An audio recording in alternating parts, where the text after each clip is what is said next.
একদিন এক দরিদ্র যুবক, নাম তার হুল্ক, মসজিদের এক কোণে বসে নীরবে কাঁদছিল।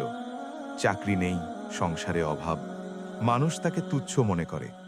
হুল্ক মনে মনে বলল, হে আল্লাহ, আমি তো চেষ্টা করছি, তবুও কেন আমার জীবন এত কঠিন? ঠিক তখনই এক বৃদ্ধ আলেম তার পাশে এসে বসলেন। তিনি জিজ্ঞেস করলেন, বাবা হুল্ক, তুমি কি নামাজ পড়ো? হুল্ক বলল, জি হুজুর, আলহামদুলিল্লাহ। আলেম মুচকিয়ে এসে বললেন, তাহলে হতাশ কেন? যে আল্লাহকে দিনে 5 বার ডাকো, তিনি কি তোমাকে ভুলে যেতে পারেন? তারপর তিনি কোরআনের এই আয়াতটি পড়লেন, আর যে আল্লাহর উপর ভরসা করে, আল্লাহ তার জন্য যথেষ্ট। সূরা আত-তালাক 3। এই কথা হুলকের হৃদয়ে আগুন জ্বালিয়ে দিল। সে সিদ্ধান্ত নিল, আর অভিযোগ নয়, বরং ঈমান, ধৈর্য আর চেষ্টা।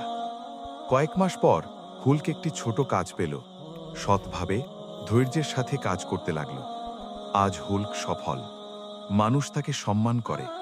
সে আজ বলে, আমি শক্তিশালী হইনি নিজের জোরে, আমি শক্তিশালী হয়েছি আল্লাহর উপর ভরসায়। শেষ মেসেজ, আপনি যদি আজ কষ্টে থাকেন, মনে রাখবেন, আল্লাহ কখনো দেরি করেন না, তিনি সঠিক সময় দেন। ভরসা রাখুন, ইনশাল্লাহ সব ঠিক হবে। আসসালামু আলাইকুম। আমাদের এই আমল চ্যানেলের ইসলামিক ভিডিওগুলো যদি আপনাদের ভালো লাগে, তবে অবশ্যই ভিডিওটিতে লাইক, কমেন্ট, শেয়ার করুন।